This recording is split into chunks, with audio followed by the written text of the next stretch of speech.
You're listening to the Vox Media Podcast Network. This is What the Heck with Mike Heck on MMAfighting.com. Now, here is your host, Mike Heck. What the heck? Well, hello there, everybody. Welcome to a brand new edition of What the Heck here on MMAfighting.com. I am Mike Heck. Thank you for checking out the 47th episode of the program. It's crazy, man. It just seems like just yesterday, episode 1 went down, but we're coming along, I guess we should say. We do have a lot to get to this week. Of course, we're coming out of UFC Vegas 19 this past Saturday, capped off by Derek Lewis's big knockout win over Curtis Blaydes in the main event. We talked about the card extensively on the post-fight show, on to the next one. So check those out on the podcast network or YouTube. But one thing I will say, let us put some darn respect on Derek Lewis's name. I mean, this guy is a personality. We love listening to him talk. He's just fun to watch, but he's putting it all together in a very big way right now. He's shown not only does he have the power, but he's a pretty intelligent fighter on top of having that life-altering power. So kudos to him. He had a game plan. It paid off. And awesome performance. It was unbelievable. Big upsets. One of the biggest upsets in a main event in like the last 5 years. And on the flip side, for Curtis Blaydes, obviously a very tough loss for him. He knows it. But let me just say, to the people kicking him while he's down, I mean, come on now. I mean, give the guy a break. Looked fantastic in that first round. He got caught with the big uppercut, knocked him out, took those big shots after, and now he's got people getting his phone number and FaceTiming him and giving a bunch of crap about it, and it's just a little much. It's a little much. Just be better if you're like that. I know most of the people watching this aren't like that. Some people have criticisms, and that's fine, but to call the man on his phone and give him a bunch of crap after getting knocked out like that, it's a little bit redonkulous. So hopefully he's doing okay. Derek Lewis on to the next big thing. Maybe Alistair Overeem, that's what he wants. Overeem seems to want that fight as well. Maybe he gets the winner of this Saturday's UFC Vegas 20 main event between Jairzinho Rozenstruik and Cyril Gane. We will see what is next for the Black Beast, but we will have some answers clearly coming out of Saturday night. It was a big night for the heavyweight division this past Saturday as well. Chris Daukaus got a big win. Tom Aspinall got a big win. Sergey Spivak got a big win. So it was a good night for the heavyweight division. And we'll talk more UFC Vegas 19 coming up later on in the program. But let us run down the lineup and get to our first guest. 5 guests this week. Here we go. Rounding us off, we will speak with Chris Gutierrez after his big win over Andre Ewell at UFC 258. We'll talk about his performance, the leg kicks, what he's been dealing with outside of the cage, as was discussed on the broadcast. El Guapo will join us to wrap up the program. Julia Avila returns to the program. Always a breath of fresh air. There is only one Raging Panda. She returns to action March 20th against Juija Stoliarenko. What a crazy fight that should be. We will get her thoughts on that, her last fight with Sijara Eubanks, and more. That was like her first true loss in MMA too, but she seems to be in really good spirits. Ricky Simón got his second win in less than a month at UFC 258, defeated Brian Kelleher. That's now 3 straight wins overall for him. He wants a ranked guy next. He has somebody in mind he'd like to fight, and if you listen to On to the Next One on a weekly basis, there was a lot of support for his suggestion. So stay tuned for that. Speaking of UFC Vegas 19, what a debut it was for Casey O'Neill. She lives up to the hype, incredible pace, she was just an animal. I mean, I was saying it all week. She is an animal in there, and she showed it. She stopped Shana Dobson in round 2. I think the UFC has something here.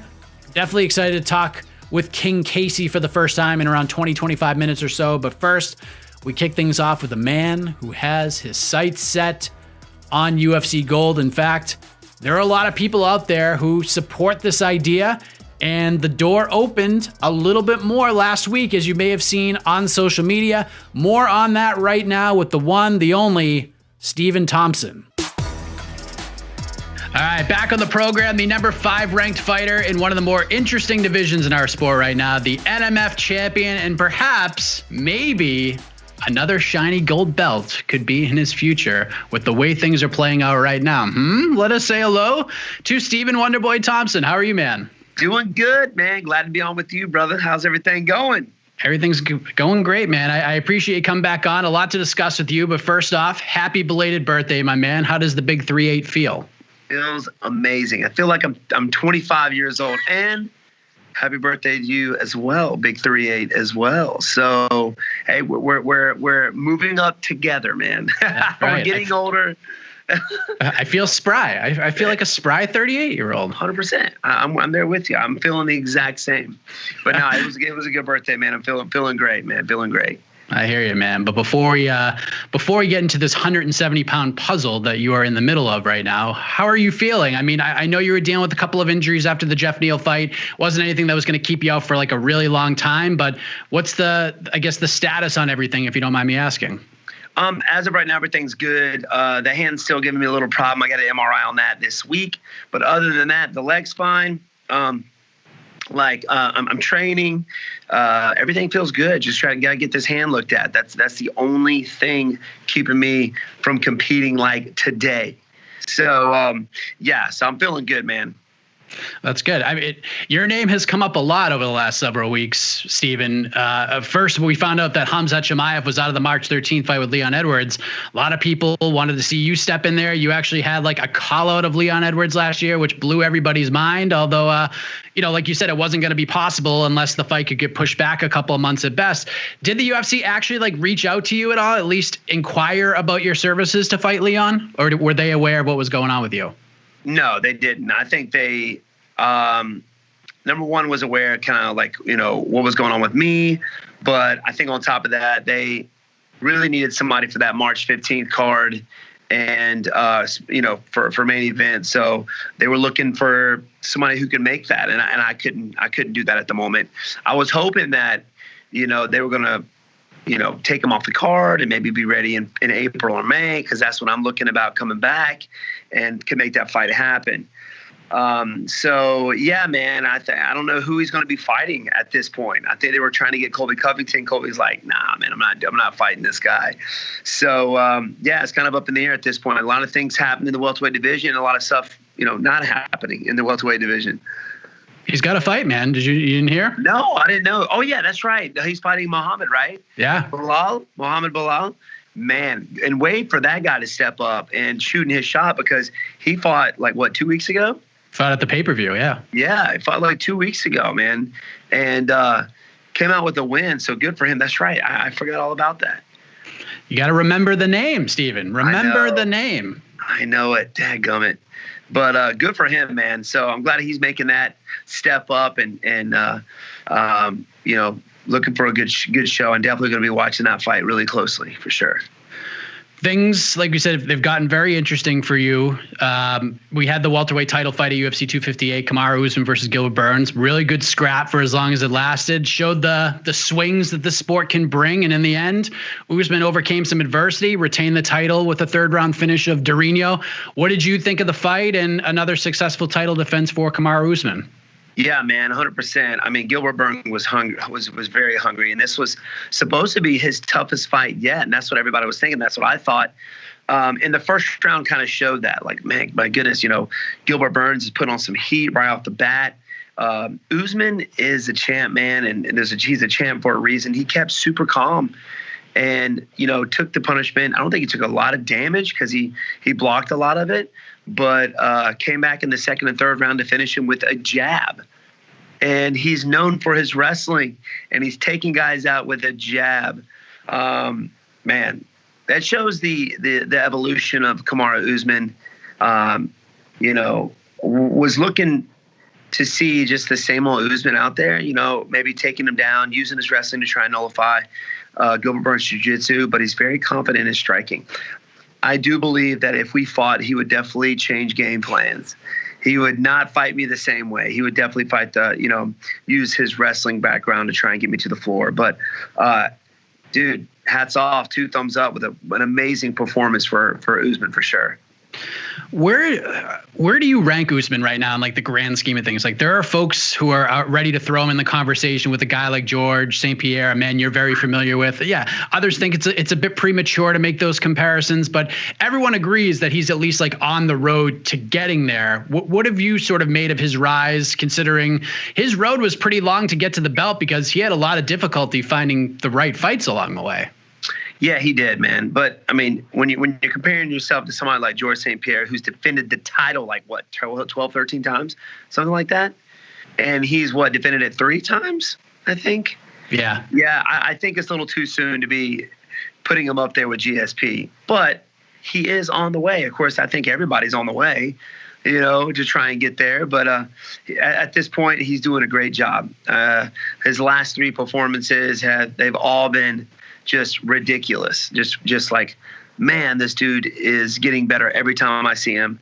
Yeah, is he there? No, I don't think he's there yet. Now, when you're putting yourself, comparing yourself to GSP, you got a long road ahead of you right there, sir. Because GSP, he's fought some tough dudes and defended the title 12 or 13. I think it was 12 times.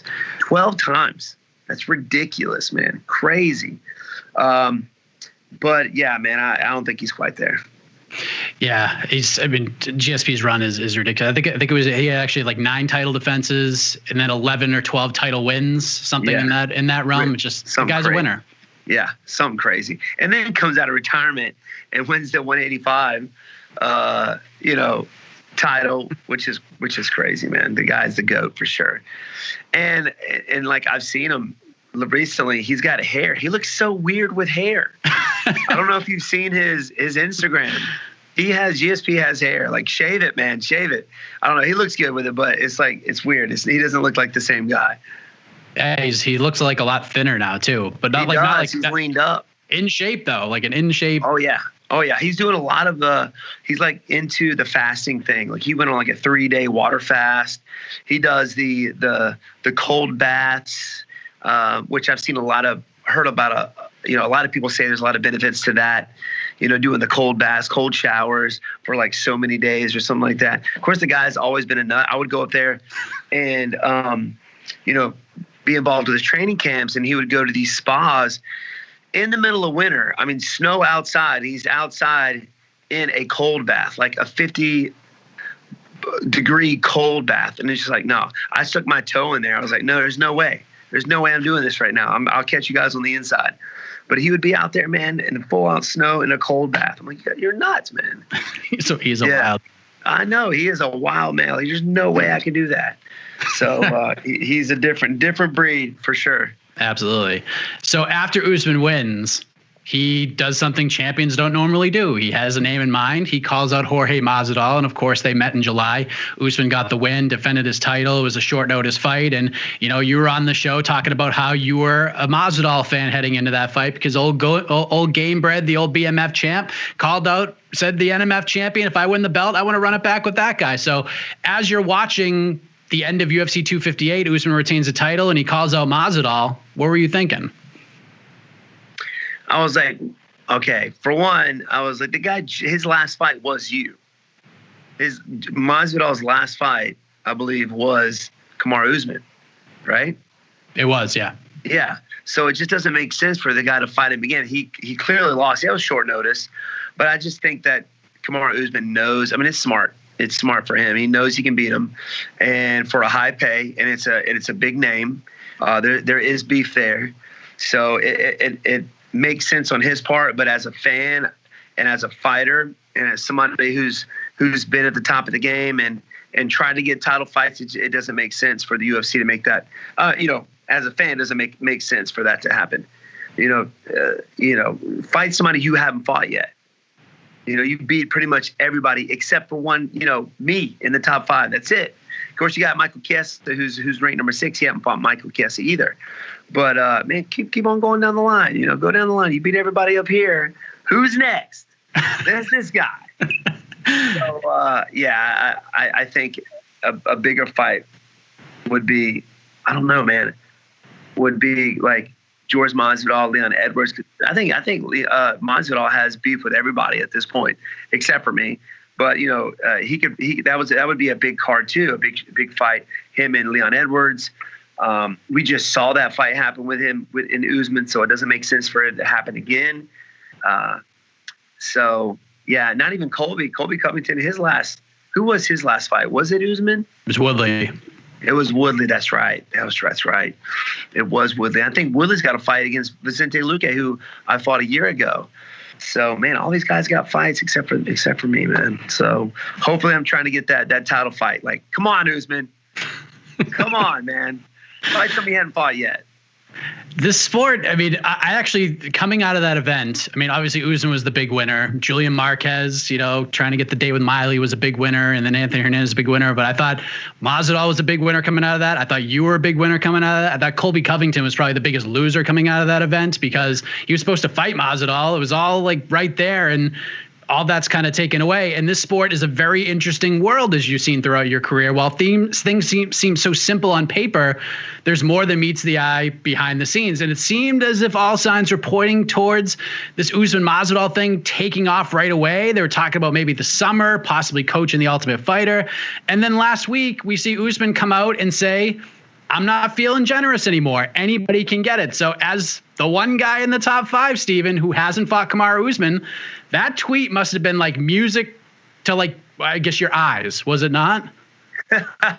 It was music to everything because I was saying it out loud. I was reading that tweet out loud to my eyes, my ears, everything. Yeah, it was super cool to actually see Usman say that. That anybody can get it. So that leads me to believe that I have a possibility to make this thing happen. So doing interviews like you, staying active on social media can definitely possibly help get the fans behind it, because at this point, if the fans love it, the UFC, kind of gets behind it. So as of right now, I'm seeing a lot of people saying that I should be fighting for the title shot. I should be facing Usman at this point, but you never know, man. So I'm staying in shape. I'm working out. Got to get this hand looked at, obviously, and hopefully we can make this thing happen. I think it would be an awesome fight. And Usman even said it. I think his toughest fight would be somebody like me, with just to hard prepare for, a difficult read. One of the, I'm the third best in the division with takedown defense. So I think it would just be a fun fight. I like it because I think it would be a fun fight. Number one, obviously fighting for the title again, but two, I like Usman. I think he's a great guy, good champion, and really, and it's just the time to really test my abilities against somebody at that level who is the best. Even it was funny, like even after the event, when we did like our live stream, the post-fight coverage, I mean, tons of comments, Usman versus Wonderboy. So you're seeing the support. That's got to make you feel pretty damn good right now, does it not? Oh yeah, 100%, man. It all puts smiles on my face. Like, my dad's reading everything. Obviously, he's reading every interview out there, every tweet. He's looking back at my picture. It's like, everybody wants it. They want to see you fight, man. Let's make it happen. Let's go. And he's like, my dad's an old school guy. You need to get on there and you need to call him out. You gotta be a little bit more aggressive, Wonderboy. I'm like, Dad, I'm not that way. Like, chill, chill. But it's good, man. I know that he's excited. I'm excited just in the fact that, there's still a possibility that I could go out there and fight for the title, and fans are wanting to see it. People know that I can give them a hard time. Anybody in my weight class a hard time. There's a lot of people out there not calling my name. They're not talking about me, not wanting to, face me. There hasn't been a whole lot of talk about me at this point, even though I'm ranked number 5 to those guys, because they know I'm a threat. They know I'm a threat. Would you do the Ultimate Fighter if they offered that to you? I think it would be cool. I think it would be fun. The NMF, I don't know if the people running it would think it would be good, because, I'm not going to sit there and talk crap about anybody, but I think it would be fun. I don't know how exciting it would be, because normally you see the two coaches just hate each other, right? And I don't know if I could do that. Like, I'm not good at talking crap. I'm not good at it. That's one of the reasons that I don't do it, I don't know. I do all my talking with my hands and my feet. That's about it. But I think it would be fun. Yeah, it's a new era of the Ultimate Fighter. Why not change things up a little bit? Change it up and see if the NMF can go out there and have a good time with it, right? I think it would be cool. The coaches challenge would be so fun to watch between you and Usman. I wonder what kind of freaking game they would give you guys. Oh Lord, that would be great, man. Some of the stuff they come up with was just ridiculous, especially in the earlier shows. It was so fun to watch. Like you sort of alluded to, there hasn't been a lot of openings up the top of this division in a while, man. Like we had Usman Masvidal, we got Usman Burns, Colby versus Tyron, you and Jeff Neal, and then we had the Chiesa Magny fight. It's kind of been like a dark sort of like cavey road to navigate, but now you got this little light, man, and you want to sprint towards it. So you see it. How do we make this happen, man? Like you come out of the tunnel. What do we got to do coming out of this tunnel to make this thing a reality? That's the thing, is just keep people talking about it. You know, if I'm staying silent, people will forget about it and somebody else will jump in there. So at this point, doing things like I said with you, doing these interviews and staying active on social media and trying to make this just keep the fans wanting the fight. You know, every time I go to my Instagram, there's somebody talking about me fighting Usman. So got to keep that going. You were part of the early stages of Tyron Woodley's title reign. In fact, you fought him twice for the belt, as everybody knows. And, you know, the division was a very interesting place back then. I guess, like, how would you compare things now to how it was back then? Like, it seemed, I won't say easier, because it did take some doing for you to get that first fight with Tyron, but you were the number one contender and you deserved it. How would you kind of compare the two time frames? I think there are some differences for sure. At this point, it's like the more that you talk, even if you're in the top 6, 8, 10, it could definitely win you a title fight. You saw, Masvidal do it. You know, he actually went to where Usman was, and they started talking trash to each other, which made that fight happen. Back when it wasn't that long ago, you actually had to work your behind up there. You had to actually show it in your fights. You know, I went through Murderer's Road to get that fight for the title. You know, after beating Hendricks, I figured I was going to be up next, but they were like, no, you got to fight the number one contender now. And now it's like you can jump past that with just getting fans behind you. So that's a big difference right there, I believe, in just a short amount of time. It's wild, man. Obviously the title fight is an option right now. That's A1 scenario for Wonder Boy. If for some reason, and you know how these things work out, Usman, Masvidal, their teams, the UFC, they come to terms.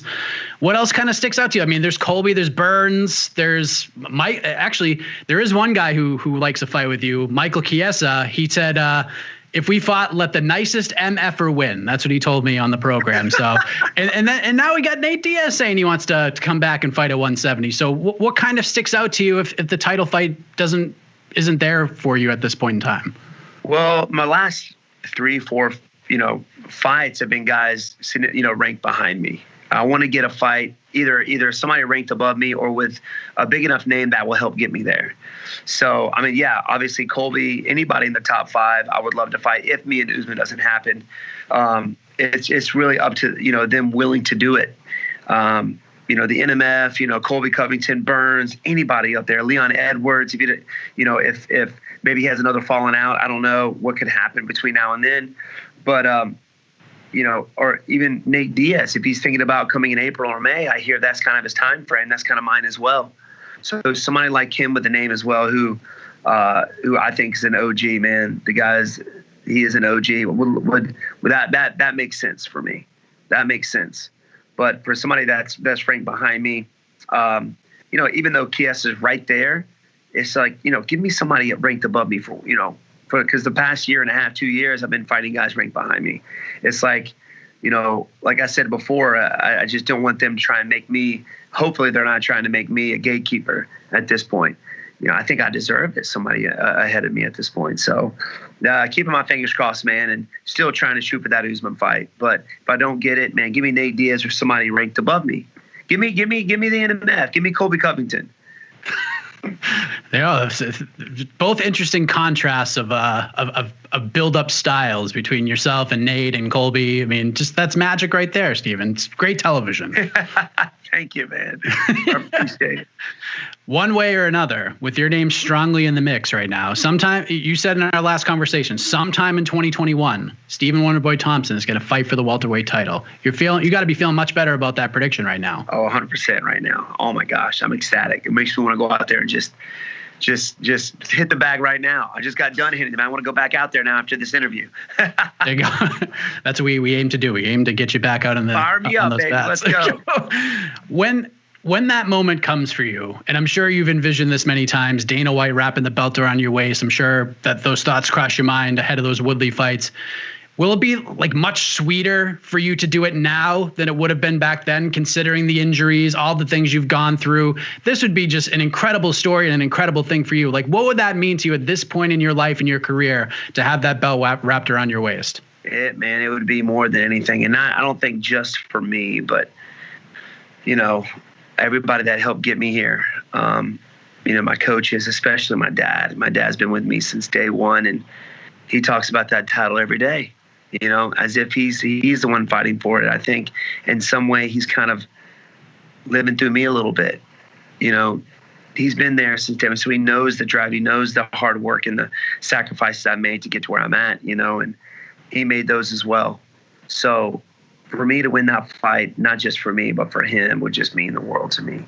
But like you said, the adversity that I went through, the injuries, the working my way back up from, after that last fight with Woodley and getting beat by Darren Till and moving, significantly, ranked number 9, been working my way back up. Has been a hard work, man, long road for sure. So to win it this year, man, to get that title belt would mean the world to me, man. It would be amazing. Whose house would the belt stay at, yours or your dad's? My dad's. Definitely my dad's, man. I'm putting that belt around his waist for sure. But I think it shouldn't go anybody's house. It definitely go up in the gym where, everybody can enjoy it. I got teammates, I got amateurs here that help get me to where I am. Everybody that I train with, if they're even not on the same level, I still pick up things from them. I still come in the gym every day with an empty cup. Even this is my school. This is my gym, and I still come out there with an empty cup. I can learn from everybody and trying to help them out and them helping me out. It's just put it in a place where everybody can enjoy it.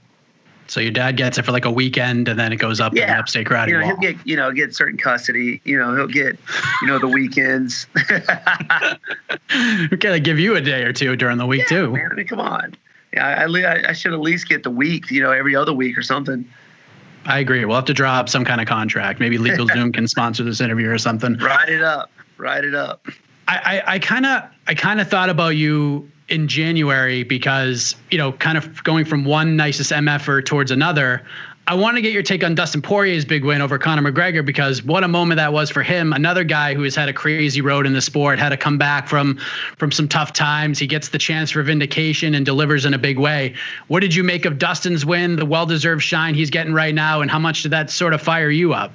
That was awesome. I mean, for somebody to go out, for a first loss, to get dominated like that in the first fight, but then come back and just show his, the guy's been in the game for a long time too. He's a veteran of the game. And I was kind of upset the other day. Who was it? Somebody called me a veteran. I'm like, wait a second, a vet? When I think of a vet, I think of an old guy. I'm like, I'm not an old guy. He's like, no. And my dad's like, Stephen, you've been in the game. You've been fighting with the UFC for almost 10 years. So, yeah, man, you're considered a vet if you look at it that way. I'm like, okay, I'll give you that. But I'm not an old guy. But he's been in the game for a long time. And for him to go out there and get that win over Conor McGregor, just to see the improvement that he's made since then was just awesome. It was awesome. It inspired me for sure, 100%. But, Conor won one, Dustin won one. You gotta do a tree. You gotta do a trio, right? You gotta, best 2 out of 3 wins. So I think they should make that happen again. I think that's the talk at this point. But yeah, man, I was super proud of him. Super proud of Dustin Poirier. Yeah, that seems to be the front runner right now for certain. We'll see how that all plays out. But you are remaining busy at the school. Your YouTube channel is a lot of fun. Do you have anything coming up this week on the channel for the peeps to check out? Maybe be a part of in getting a behind the scenes look at Stephen Wonderboy Thompson? We're going to be doing some more, training things like that. Like I know we do Technique Tuesdays, but we're on Fridays. We're starting to do more vlogs, kind of the day in the life of Stephen Wonderboy Thompson, stuff that he's going through. But also we're focused on trying to make this fight happen with Usman. So be watching the channel, guys. We got some really cool things coming your way. So if you hadn't hit that subscribe button, first off, you got to hit this guy up. You got to make sure this guy right here gets to subscribe, but come over to the channel as well. Come hang out with me, Stephen Wonderboy Thompson, and Sweet Tea. I think you're getting close to 300,000 now. We're getting there. Yes, we're getting there, man. We've been a little over a year, and we hit 300,000, man. So we're working on that 500,000, that 1 million. Of course, we got a long way to go, but we're having fun along the way. So that's why it's been easy for us. We're just having fun. And the Upstate Karate Wall is going to have like YouTube plaques and maybe a title belt on the wall. I mean, oh yeah, we're gonna find some room. There, baby. We're trying to get all the belts. Always great chatting with Wonderboy. Listen, I'm in for that fight, and I have no issue with Usman calling out Jorge Masvidal. None, because it kind of forced the rest of the division to get cooking. You know what I mean? Like, some of the guys at the top of the division, like Leon Edwards, has a fight with Bilal Muhammad. We're still waiting on what's next for Colby Covington. What are we going to do? Kind of lets the division play itself out. But now that Masvidal might not be in the equation right now, Wonderboy seems like a pretty darn good option to me. It's a fresh matchup, interesting stylistically, and what a story that would be if Stephen Thompson could become a world champion in 2021. That'd be wild. Of course, he would have a big test in front of him with Kamaru Usman, just a dominant welterweight, dominant champion. We'll see what happens here. But welterweight, after having a pretty slow 2020 in terms of storylines, it's getting a little more interesting with each passing day. So I'm excited for that. And the women's flyweight division in the UFC got very interesting in 2020, continues to get more interesting. And thus far in 2021, we're seeing some prospects shine, just like Casey O'Neill, who had herself a night and a half at UFC Vegas 19 this past Saturday. Let us check in with her right now for the first time on What the Heck. People talk about the importance of first impressions, and my next guest made a big one this past Saturday at UFC Vegas 19. She stopped Shana Dobson in the second round of her UFC debut. King Casey O'Neill joins us fresh off her victory. How are you, Casey? I'm good. Never been better, so feeling real good after that fight. I would say so. Congratulations on the win. It's been less than 48 hours since the fight happened as we record right now. Has it sunk in what you just accomplished on Saturday night? I don't think so, So obviously, I don't know if people talk about this, but your first UFC fight, nobody told me before it, but you don't realize how sort of blacked out you become, So I think instincts took over from the fight, and I don't even really remember the fight that much, to be honest. So I'm still sort of piecing it back together in my head, and it's sinking in slowly, but yeah. Is this the first time that's happened to you, or has that happened at other points in your career? Never. So yeah, this is the first time that I sort of I went out there and I was standing in the cage and I felt cold and nervous, and I never feel nervous, and I was like, oh God. And then maybe 2 minutes in, I started to feel a bit more like myself, but I don't really remember anything. I remember bits and pieces that's coming back to me, but yeah. Do you remember the actual walk to the octagon itself? I remember it, but it's sort of like an outer body experience, if you understand what I mean, it was, I guess I was just I can't believe this is happening. I've waited a long time to make that walk, and obviously it was my dream for a long time, and then it was happening, so it was very surreal.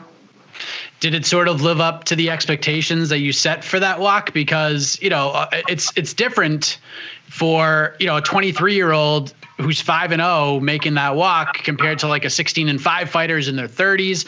So obviously you weren't doing it in front of a crowd. I know you're very close to your parents. You wanted to share that moment with them and they weren't there. Was it a little weird making the walk in front of like very few people and not having your parents in the crowd? Yeah, it was an experience for sure. Like, I guess that I had sort of always envisioned making that walk like in front of a big crowd in Australia or something like that, you know, so that's how I'd always imagined it going. But obviously with COVID, there's not many people there. So I kind of like knew what to expect, but then didn't in a way. I would have liked to have had a crowd there because I feel like I would have been able to show my personality more. I was sort of a little bit like reserved because there was nobody there to sort of be boisterous for. So I didn't get to show like much of my personality, unfortunately, but I guess there's always next time. There you go. What's interesting about you is like a lot of 23-year-olds who aren't even like, and you're a professional fighter. It's not easy to be a professional fighter for a number of reasons, but a lot of 23-year-olds who aren't as traveled as you are, they struggle to like make ends meet and put things together. You go from Scotland to Australia to Thailand to Vegas, all different places to like build this big network around you, and you're doing it essentially by yourself. Were there a lot of days where things were kind of getting rough on you during this sort of rise? Like maybe the bank account was dwindling, there's a pandemic going on, shutting down events around the world. Were there like a fair amount of struggles along the way to get to this point?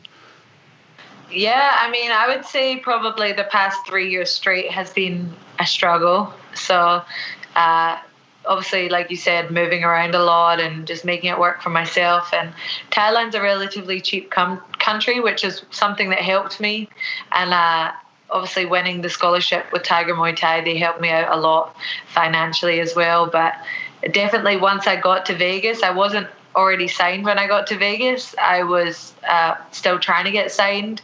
So that was a shock to the bank account for sure as soon as I got to America and had to start paying regular prices for things again.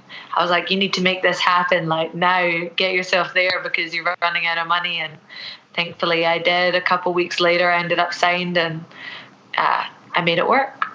Yeah, it's got to make you feel like, you know, the sacrifices you made, the struggles you've had, they paid off for you. I mean, you had to have felt pretty good. The timing was probably perfect for you.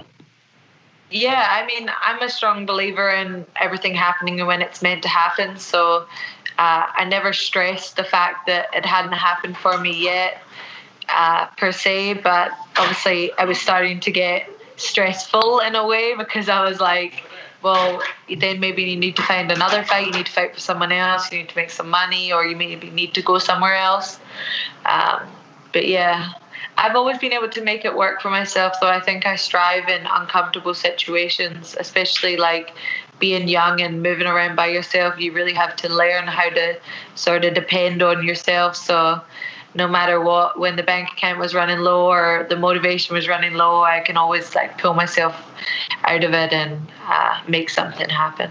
Life experience is it's a lot. You bank that life experience and the fights get a little bit easier. So before the fight happens, Chaz Skelly and Jamal Emmers were supposed to get after it. And Chaz Skelly's in the octagon, and we find out that Jamal Emmers has back spasm backstage, and he's not going to be able to fight. So what was happening when you found out that, hey, you're going to head out there a little earlier than you anticipated? Yeah, so that was so weird. For like, that's obviously a first time in the UFC that's ever happened. But for me, even that was like so strange. So they come out the back and they tell me that one opponent's in the octagon and one's not going to make the walk, or it looks like they're not going to make the walk. So I could be up in 20 or I could be up in 10. So just be ready.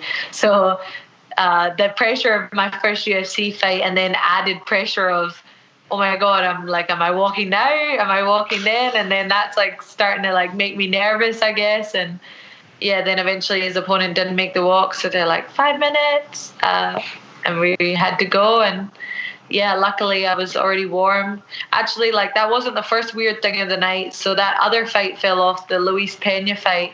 And that was meant to be in between me and my teammate who had the same corner, Juliana Rosa. So my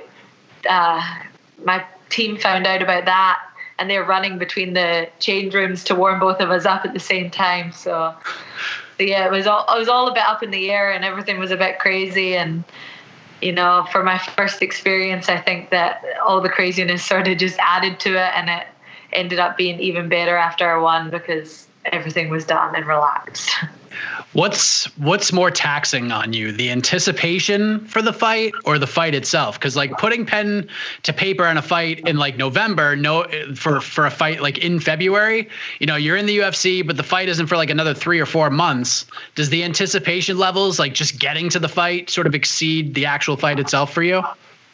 Yeah, 100%. So I'm a real mental fighter and I'm a chronic overtrainer. Any coach that I've ever had in my life will tell you that.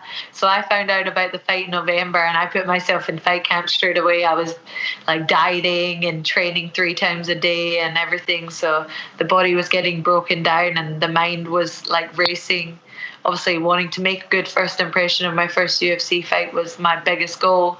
So knowing about the fight for as long as I did was almost detrimental. So, the fight itself is always the easiest part for me. Every fight that I've had, it's sort of like once I'm in there, I know that like I can mix it up and I'll be okay no matter what happens. But getting there, I'm very in my head. And like I said, I manifest a lot of stuff and I meditate, like try and make things happen in my mind before they happen. So I spend a lot of time in my head. So knowing about the fight for a long time and it meaning so much to me definitely took its toll. And that was the main relief after the fight. Not even the win, like the fact that the first one was done was the main relief.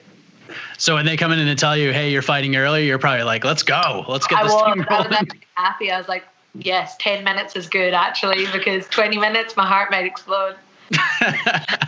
The fight was, it started off the way I expected it to. You and Shana just exchanged big shots early. She's a very aggressive starter anyways, which is something I'm sure you were prepared for. When she hit you the first time, did it feel like any different to your pre-UFC fights, or is that like the wake-up call you needed? Definitely the wake-up call I needed. I had obviously watched tape of her and I knew she started hard and aggressive, so I was like, I'm going to start more hard and more aggressive. And that's sort of what happened there. Like, it was like a little like tumbleweed of us two at the first like 10 seconds. And when she hit me, like the first thing that went through my head was like, fuck yeah. Oh, sorry, I don't know if I'm allowed to swear. But I was like, yeah, let's go. Like, I'm awake now. I'm moving my head. And that like sort of woke me up for sure. I was a bit stuck in the mud, but I ate that one and my head came back and I was like, I'm ready to go. There you go. And by the way, you could say whatever you want here. This is the internet. The internet's a beautiful place. So you get your takedown, you get to side control. She was able to get up, but you spent the rest of the round controlling her. You negated her. Everything she tried to do, you had an answer for it. How confident were you feeling heading to the stool after the first round? Because something tells me like you weren't overly thrilled with a lot of that round. Like you were winning a lot of it, but something tells me you weren't, I guess, completely satisfied with the first 5 minutes of that fight. Yeah, so like I said, mental fighter, very big perfectionist. I'm not happy with the whole fight, to be honest. I feel like I rushed a lot. Like I said, I came out hard and aggressive to try and match her, and then I sort of never slowed it down on the ground the way I usually do. I let her reverse position too many times and stand up too many times for my own liking. So I'm standing in the corner between the first and the second. I'm like, you get her down and she doesn't get back up. Like that was the only thing that I was thinking in my head. And my coaches had the same idea. Coach Casey, who's my grappling coach, he's like, slow it down, possession, then damage. So I think I did a better job of that in the second round. The first round, I just sort of went balls to the wall and, was moving around like crazy. And second round, I slowed it down and just tried to damage her. Yeah, you had her in all kinds of trouble, mounted her, elbows, punches, just landing over and over again. And finally, Chris Taioni steps in and stops the fight. What is going through your mind when the fight is stopped and that first win is in the books? Yeah, like that was probably the best moment of my life so far. I couldn't hold back the emotions. I cried on live TV, which I didn't want to do, but it just happened. Yeah, it was relief. It was like shock almost, Like I said, I was blacked out for a lot of the fight. So like I sort of came back to and was like, oh my God, I just did it. And yeah, just thrill and disappointment that my family wasn't there, I guess, a little bit as well. But there was a lot of emotions rushing through me at that point. Did they watch it live? I'm sure they did, but did you get a chance to talk to them, maybe like FaceTime them after the fight? What was that conversation like? Yeah, I called them both. My mum was a blubbering mess the way she always is, just crying and like losing her shit. And my dad was like obviously super stoked. So like my mum is probably my biggest supporter, but my dad has wanted this for me as much as I want it for myself. Like since I started fighting, he made a lot of sacrifices. Before I could drive, he used to drive me 45 minutes to the gym from where we lived, pretty much every night. And if he didn't drive me there, he drove me home after I got 3 trains myself to go there, you know, when I was too young to drive. So it meant a lot for them as well to see me like to do this, you know, especially moving away from them a couple of years ago. That was a big decision for me. Like you said, I'm super close to them. So it was like a big, hard decision to move away. And I knew that it was the best step for my career at the time. And obviously they miss me a lot when I'm not there. So them seeing that it finally paid off and that I made it happen for myself, they were just like very proud of me. That's great. I know you were like blacked out for most of the fight, but like the final stretch, you're landing these shots and Chris Taioni is warning you about the back of the head. And I know like you're in these moments, like you're not trying to punch anybody in the back of the head, obviously. But when you have like one person on offense like you're at, the other person's trying to desperately get out of this bad position. Sometimes the movements between the two of you just don't always intertwine the right way. So again, you're kind of blacked out. I don't even know if you remember the stretch of the fight, but when he's warning you about the back of the head, does that like throw you off your rhythm at all? Like especially on the mental side of things, because you don't want to lose a point in your first UFC fight, right? Yeah, so I do remember that part, and I do remember thinking when he was like, "Watch the back of the head," I was like, well, she keeps moving her head, like it's not my fault. I remember thinking that, but it does throw you off your game. That was like the first time I've ever been warned about hitting someone in the back of the head. So I was like obviously landing shots and he'd be like, watch the back of the head, and you'd almost like take a second to like adjust and be like, try not to hit the back of the head. So that gave her an extra couple of seconds, I think. Because when I was on the back at that first bit and I was landing the elbows, I was very blacked out at that point. Like I was just going for it. And then he's like, watch the back of the head. And I'm like, where's the back of the head? So, yeah. Did you watch any of the earlier fights before you fought? Yeah, I watched I think it was the second one, the knockout, Ayman Zahabi, whilst I was in the back. And then I sort of was warming up for the rest of them. But that's the only one I caught. Okay, so you didn't see the Sergey Spivak fight earlier on? No, I didn't. I didn't watch that fight. So Chris Taioni was the referee for that fight as well. And listen, I will say this, Chris Taioni and any referee, that is a difficult job. That is why I'm not a referee, because I don't need that headache. I don't need that. Very few times you get praised as a referee, but when you make a mistake, man, oh man, the people are all over you. In the Spivak fight, Chris Taioni just let Spivak just punish poor Jared Vanderaa for like 30 shots too many, and people were just screaming for this fight to stop. It seems like your fight with Shana, we were getting to that line. Like it could have been stopped a little bit sooner. What did you think of the stoppage?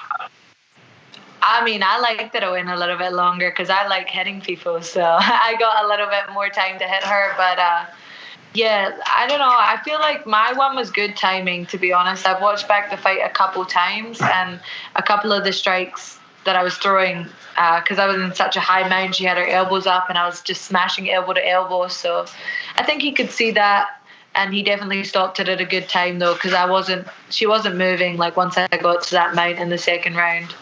But I'll have to watch back the other fight to decide what I think on that. Yeah, I think you'll agree with me on the other fight. Was it weird watching it back? Like seeing yourself in the octagon? Yeah, so weird.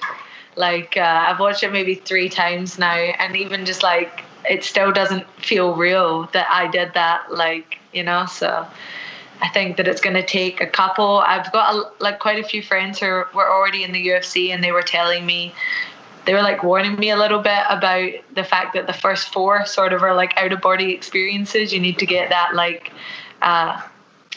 get your feet wet, I guess, before you can like jump in and have a swim. So I'm excited to get the next couple out of the way so I can start remembering the fights.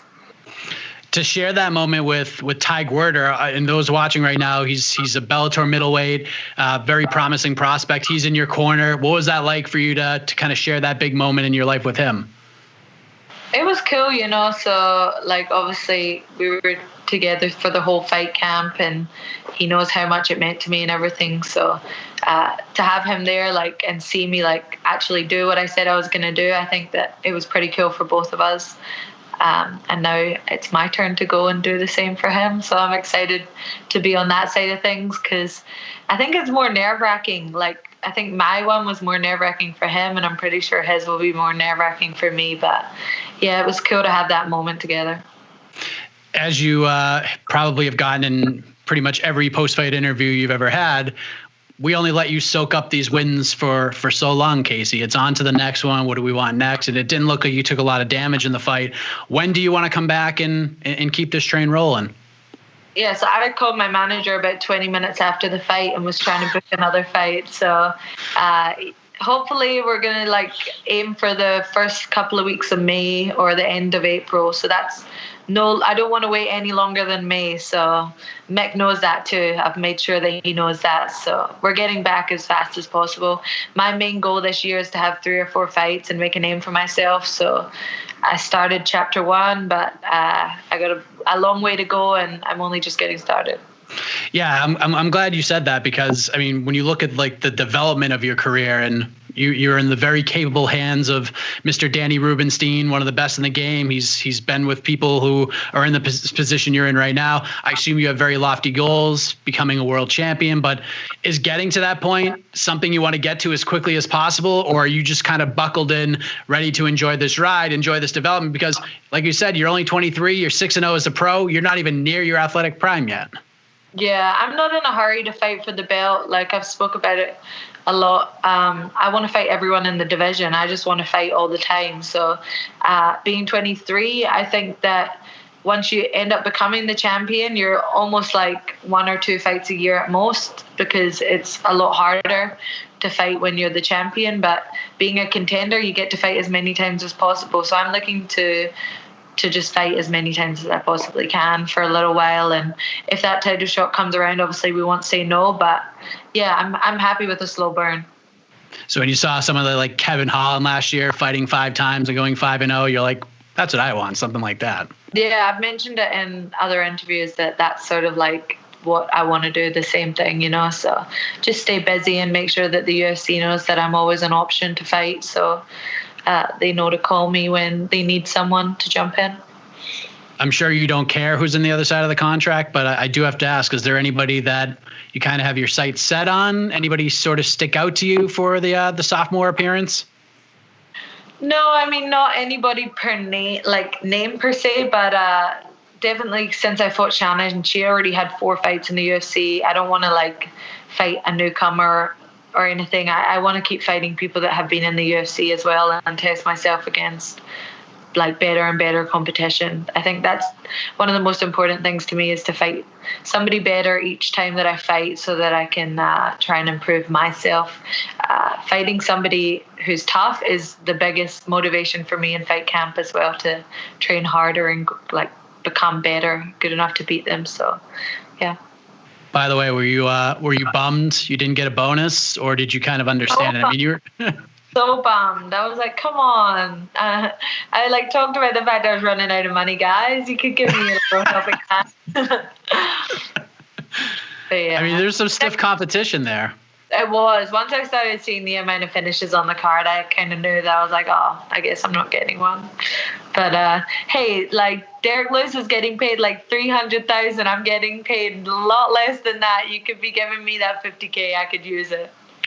Yeah, I mean that knockout was brutal. A lot of times I'm with you. Yeah. Yeah, that was a rough one.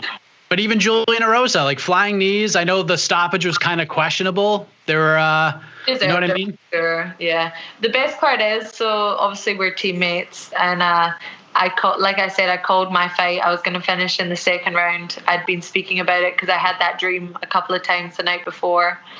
And then actually that night, Julian was like, I'm just going to skip knee and get the fuck out of there. So like he called his own fight too. I just thought that was so cool that we had like this little psychic bubble going on, obviously, because both of us called our finishes. So that was awesome. Well, I mean, but the resurgence that guy is having, it's inspiring. It really is. I mean, the third stint in the UFC, he's finally got, and he's not just beating like fighters in the UFC, he's beating like really good guys. Like Sean Woodson's no joke, Nate Landwehr's no joke, and he goes in there and gets 2 big finishes. How inspiring is that, being around somebody like Julian who's been there, done that, and is finally starting to put it together in this third trip to the UFC? Yeah, I'm super stoked for him, you know. So he's obviously not had a super easy run, but he works so hard. He's in the gym so much, you know, like training, and you can see in the gym how good he is, like the way he trains and like the way he handles people in the gym. And now he's finally like put it together in the big stage, and obviously on a 2-fight win streak. And I think that he's just going to continue to do bigger and bigger things. And he's massive for his weight division. So that also is something that people have got to look out for, you know, his reach and his legs on the ground and his jiu-jitsu. So yeah, he's going big places. Big night, big performance for Casey O'Neill this past Saturday at UFC Vegas 19. I like the fact that she just wants to stay active, log in that octagon time, but she's in no rush to get to the belt. She's got the right attitude. She's only getting better. And I really think the UFC certainly could have something here with Casey O'Neill, especially if she has performances like that. We will see what is next for her as we move ahead to our next guest. The mullet is coming back, and Ricky Simón is back on What the Heck as well. Here he is right now. All right, let us say hello to Ricky Simón. Another victory under his belt at UFC 258 this past Saturday. This time he earns a unanimous decision over an always game Brian Kelleher. Team Mullet defeats Team Crystal in the Apex. Ricky, how are you, man? I'm doing good, and the most starting to flow again, so almost back in business. There you go. Yeah, because you broke a lot of hearts when you got rid of the mullet last year, and now it's starting to come back. So this is like a full-on thing, or did you just cut it just for the fight? Oh no, I got on a good winning streak again and just started popping back up. So it has a mind of its own. So I'm sure by the next one it'll be even more flowy. All right, so we're full-on committed to bringing this mullet back for the people. As long as I keep winning. I get a lot of fans. Even when I was out in Abu Dhabi and they allowed a little bit of a crowd, people were chanting for the mullet. So I was like, dang, even out here. So yeah, I got to bring it back for the fans. What was that like, man? I mean, it seemed like it's been forever since fighters got to fight in front of a live audience, and you got to experience that. What was that like for you compared to like your last couple of fights? It felt right. That's how it's supposed to be. You know, we get to this point, especially walking, like my first few fights, walking out for the UFC especially, that was like my favorite part. It's crazy. You get to a point, you know, fighting, on the come up's not easy at all. You know, we're fighting in front of, nobody inside of a bar sometimes. So when you finally get to the point where you're walking out in front of thousands of fans in a sold out arena, that's a good feeling. And so that's how it's meant to be. We like to put on a show. It's entertainment. We're out there beating the crowd out of each other. Let's hear some fans. Let's get them back in there. Yeah, it was kind of. I remember like at first when the fights are going on, I was just like, we don't hear the woos anymore. I'm like, this isn't so bad. And now like once the Holloway Cater card happened, like 3 days before yours, I was like, man, I miss the fans so much. It makes such a big difference, right? Yeah, it's meant to be in front of a lot of eyes, and we a lot of times we feed off those reactions too, so it's fun for us. Well, you're going to have a lot more fans now that the mullet's coming back, that's for sure. But congratulations on a great win on Saturday, man. I mean, this fight with Kelleher, it seemed like you guys were circling each other for so long now. How happy are you not just to get the win, but to kind of move on from something else, as fun as it probably was with Kelleher through these last several months? Yeah, no, it does feel good to kind of get past that just because we haven't jawed for so long, So I felt like I kept doing the same camp over and over again, getting ready for that fight. So I was definitely ready for a little bit of a switch up.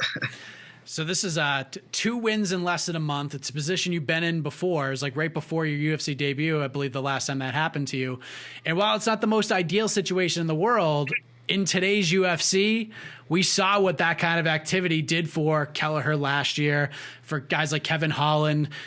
Keeps you fresh in everybody's mind, having dominant wins. These types of things can shoot you up the ladder real quick. Was part of the reasoning behind bouncing back so quickly because of that, or was it mostly because let's get this Kelleher rivalry in the rearview mirror?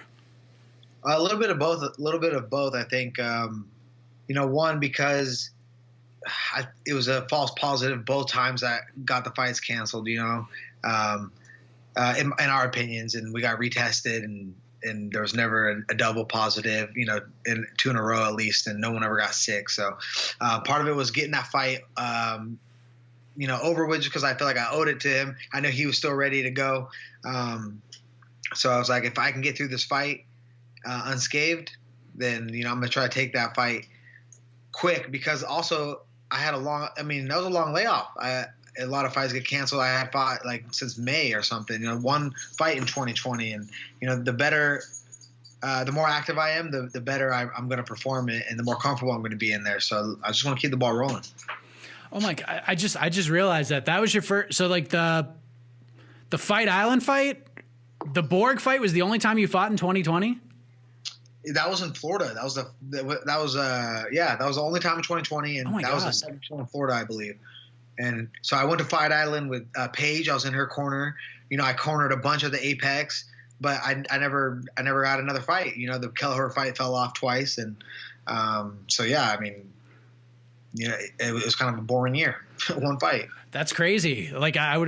It's right there in front of me, but I didn't even think. I was like, oh, he definitely fought 3 times, because he always fights. He's always a pretty active guy. So I didn't even think anything of it. I was in camp for a while. I was in training camp because I did training camp for Kelleher. That fight got canceled. I stayed at Alex Perez's spot with him for his 2-month camp, for the world title fight. So and then right after that, I got back into camp for my fight. So it was nonstop. It was felt like 5 months straight of I was just in shape, ready to go. So it felt kind of right that I got 2 fights out of it. I put in a lot of work. So I was like, I need to make some money anyway. So let's line them up. You're like the assistant coach of the year. You coach more than you fought. Yeah, for real. Damn. I feel like you're dissing me right now, but it's true. No, it's just the way that it is. Kind of going back to Saturday. I mean, the pressure you put on him was incredible throughout the fight. You were just in his face. You didn't give him time to breathe. You cut him open right away. Did anything surprise you? Did anything Brian delivered in that fight throw you off at all? Absolutely nothing. What's funny is I had my coach, Dylan Fussell. He watched film on Brian, and he was doing those marching forward kind of front kicks. So he lands after he doesn't just snap it and come back to place. He snaps it and then kind of takes a step forward into the opposite position. He was throwing at me for 2 camps, getting ready for him, and I was like, every time, boom, oh yeah, right, it's not gonna hit me, boom, hit me 3 times in the fight though. So I knew he was gonna throw that one, but he's good at it. He got me a couple times. I got a cut under my chin. I think one of his big toe probably went halfway in my neck, but yeah, nothing he did surprised me. We were well prepared for Brian, and and we knew his best thing was a guillotine choke. And in my opinion, I fought the best grappler in the division, Ronnie Yaya. So, and I felt plenty comfortable with my awareness on my entries. And so, honestly, I wasn't too worried about Brian's guillotine. How are you feeling physically since Saturday? Because, like we said, 2 fights in a month. Are you enjoying some R&R, maybe more so than ever before? Maybe. Man, it sucks. It sucks, but I thought I would want to. But I've already kind of jumped back into practice a little bit. I had my cousin Vince. I stayed a couple days in Vegas. I just got back home. Vince was holding pads for me while I was out there, and I was hitting the PI every day, and they were taking care of me and healing me up a little bit. I've had some injuries that I've been dealing with since before my Fight Island fight, and I had planned to stay in Vegas after that fight and get possibly some stem cells on my shoulder and some rehab on it, but then the Kelleher fight popped up, so we postponed that. So yeah, there's always those little things, going into the fights, but my body is doing much better than I would have thought after 2 fights back to back.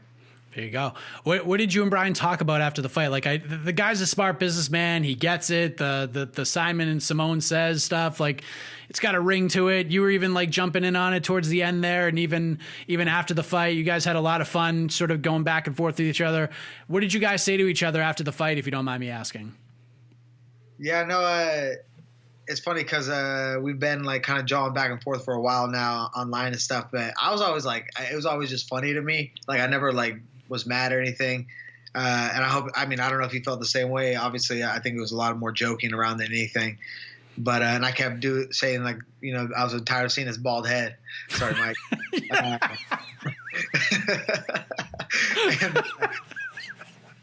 So he was rubbing his head a lot, and I was like playing with my mullet a lot, and you know, that stuff. So after the fight, it was just I just let him know, like, hey man, I'm a big fan. I thought he was funny online before, you know, we ever even agreed to fight. And you know, he's definitely a better. I don't know how good of a rapper he is. He's definitely a better rapper than Woodley. But yeah. And then he said, let's smoke a joint after too. But we were stuck in quarantine. We weren't allowed to go anywhere after the fight. So it is what it is. I mean, there you go. Friends after all of this. A lot of respect there. There always was with you guys. It seemed like there's like a kismet between the two of you guys. Like, eventually between you and especially Brian, kind of like poking, prodding in like a fun way. This fight was bound to happen as soon as it possibly could. Yeah. And right from the get-go is mostly because he was wanting to fight up a weight class, and I'm a fat boy, and I was like, oh, another bantamweight up a weight class? Let's get that going. I feel like this should be happening way more. I think Brian kind of laid out the blueprint on how to do it, and I feel like it should be that way, especially on these short notice turnaround fights, especially in your case. Like, this fight at 135 made absolutely no sense. Doing it at 45 or 40 is fine, but even seeing Jim Miller and Bobby Green, that fight was booked really quickly. And it was at 55. I'm like, why? Why are you doing it at 55? I assume that you like this. You know, let's fight. If you're going to give me like a 3-week camp to prepare for somebody, let's do it at 45. Yeah, definitely have a short notice. Like, I fought Borg off of 3 weeks notice, and I asked for either catchweight or upper weight. And I don't know if it was Borg's camp or whatever. They said no. So I was pretty pissed about that. And so, yeah, I feel like if it's a shorter notice, we should get, you know, at least a catch weight. But they don't really seem to like to do catch weights because right after the fight, they asked me if I wanted this one. And I said, yeah, but can we do it at catch weight? And they said, no, we can do it upper weight class, but we don't want to do it at catch weight. So I was like, all right, more food for you. Yeah, it wasn't too bad. I mean, stayed on the diet and kept the weight low. So I'm, you know, I got to eat a little bit more on fight week. So it was kind of nice. I felt a little too spoiled. Felt a little guilty all week. There you go. So now you got this back to back, this 2 for done. You said when speaking to the media after the fight, I deserve a top 15 guy. That's what I should get next. You feel as if you've earned that opportunity. It's hard to argue with that, man, especially the run you've been on and winning back-to-back fights like this. Who sticks out to you right now that makes sense? Like, is there anybody that's on your radar that's in the top 15? Well, there's several fights that I want. I mean, I've only lost to Uriah Faber, and now I think is what's falling like number 3 in the world, you know, and that was a super close fight. Sometimes I watch that fight and I think I won. Sometimes I watch that fight and I think he won, you know. So I think that was a super close fight, and he's number 3 in the world, and I'm beating everyone outside the rankings right now that they're putting up against me, and some guys I beat are ranked right now, you know. So I think I deserve a ranked opponent, unless they want to just keep paying me this money to beat up these guys that aren't bringing the attention to the fight. I think I would really like the Sun South fight, maybe towards the beginning of the summer. I think that fight would make sense. And I don't know if this fight makes as much sense, but I know Frankie Edgar is probably going to take some time off and heal up. And when he's ready, maybe early summer or around then, if he wants to get going, I think that'd be a good one too. I'll have you know, Ricky, that myself and a colleague of mine, Mr. Alex Cayley, we host a matchmaking show the day after these cards, and we get a lot of input from the fans to kind of chime in what they think makes sense for matchmaking. There's a lot of support for Ricky Simón versus Frankie Edgar. People like that idea. Wow. I was on Fight Island last summer when him and Pedro fell out, and I was game. I told him put me in. I know it probably doesn't make sense for him, but I mean I was already at Fight Island and I was ready to go. So I thought I've always looked up to Frankie. I watched him fight. I even stole some of his setups and some of the stuff he does. So give me another chance at a legend. I blew it the first time. Shit, give me a second go at it. I think it makes a lot of sense. What did you think watching him and Sandhagen in that fight and the way that ended? Because that was just like, you see knees like that, like people kind of compare it to Masvidal and Askren, and Masvidal, like you watch the videos of him just like setting it up, like you knew he was going to come out and throw it. But the way Sandhagen like timed that and like kind of lured him into it was just crazy, man. It was scary to watch. What did you think of that watching it? I thought it was a beautiful knee. It was beautifully timed. He's so lanky for the weight class, so it made it easy to pop that up like that. And man, I probably felt the same as everybody else. Though, like no one liked to see Frankie get knocked out like that. He's one of the seems like one of the good guys of the sport, and he's a legend. So that was a bad knockout though, and very nice by Corey. Absolutely. So if it's not like a top 15 guy, I'm curious because this is like one of the ideas that I had. Let's just say like he gets back on track, UFC 260, beats Thomas Almeida. What are your thoughts on? If you tell me O'Malley right now, he's not taking that fight, Mike.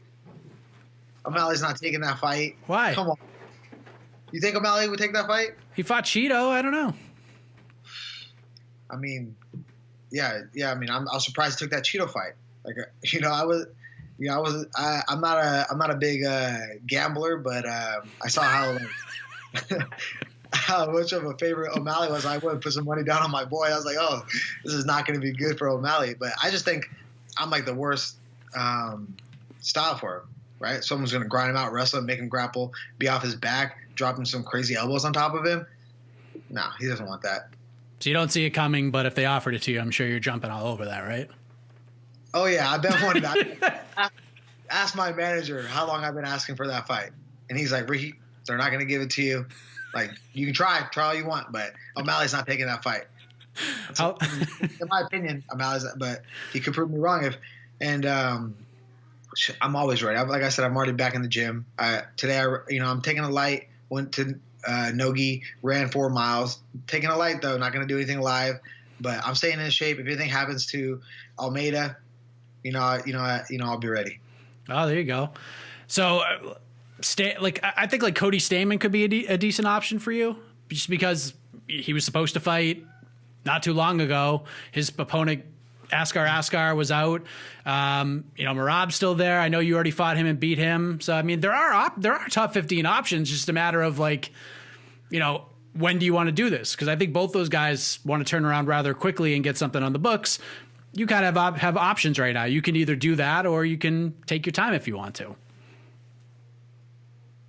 Yeah, I mean, I got 2 wins already in 2021, so I'm not in any rush right now. I'm going to do everything I can to make sure my body is where it's at, where I can keep performing at a high level. I feel great. I really feel like I've put the right team around me. I've been killing it with my strength and conditioning at home, killing at home with my team, American Top Team Portland, and then I've set up a great camp over in California at Team Oyama's, and I get to work with a great strength and conditioning coach over there, great jiu-jitsu coach over there, and then I got world-class athletes around me. So, I feel like I've done everything right to put the right team around me. So as long as my body stays, healthy, then I'm gonna be active this year. It's crazy, man. I remember the first time I interviewed you were fighting for Titan FC. It was like so long. It seems like forever ago, right? And now like all these lessons we learn along the way, the Contender Series fights, now we're in the UFC, and like you got 2 different camps figured out. You get strength and conditioning programs figured out in 2 different states. Like it's crazy to think about like how much the sport has evolved since like our first conversations, right? Yeah. But we got to keep up with it. We gotta keep up, but yeah, it's wild. It's been kind of a crazy ride, and It took me like 13 professional fights to get in. I'm fighting out of all the top promotions outside the UFC, not making any money. So just like I just enjoy every part of this. I can't stop smiling in the back. I'm spoiled all fight week. I get all my food brought to me. I get all like this new gear. Get all I feel like it's like Christmas every fight week. But so I definitely don't take it for granted. Who do you like in the title fight, if you don't mind me asking? Jan and Sterling, couple weeks, man. That's a fun fight to watch. It's interesting to kind of like break down, and I mean, it's a 50-50 fight. Every day I wake up and I'm like, oh, Jan's going to win. And then the next day I'm like, oh, I think Sterling might win. Just one of those like really interesting stylistic matchups. What kind of sticks out to you with that fight? Yeah, it's an interesting one. I'm excited for it. I think Sterling gets it done with the wrestling. I think he's like long enough for the weight class. He's gonna be able to stay out of those crazy firefights that Jan likes to like kind of storm in with. So I think he's gonna, as long as his gas tank holds up, I think Sterling should be able to take it with the wrestling. It's a fun fight, man. I can't wait. Maybe you'll get your way on that card, man. You're on pace for like 14 fights this year. Yeah. Well, my girl set up a trip to Mexico for us next month, so she's like begging me not to take a short notice fight for at least next month. So. All right, there you go. All right, you gotta give her that trip to Mexico. Take that trip, man. Good. Yeah, but the next day after we get back, I'll be competing on Chael Sonnen Submission Underground. I'm going to be doing a tag team jiu-jitsu match. My cousin John Simone will be my partner, and we're going against anybody who wants to take us on with the weight limit of 320 pounds. So damn. And I'm sure it's always on UFC Fight Pass. Hopefully, I'm messing that up. Yeah, you got tag team grappling match. That is bonkers, man. I love that. About I want to say 6 years ago. It's been a while, but my cousin and I competed in a tag team jiu-jitsu tournament at a local show, and we took home the gold. We took home the trophy. So it's an undefeated tag team team back together. My cousin's not as fat as he was anymore. So we'll have to lower that weight limit a little bit. There you go. Anybody you got in mind for this? I haven't seen too many interesting names that have been. A lot of people have been talking crap online, trying to get in on it. But I know Chiesa and Arnett threw their names in the hat, so we get a little bit of a Washington boys grudge match going on here, I guess. That's fun. I think Mike's too fat for that, though. I don't think they'll make a limit. So.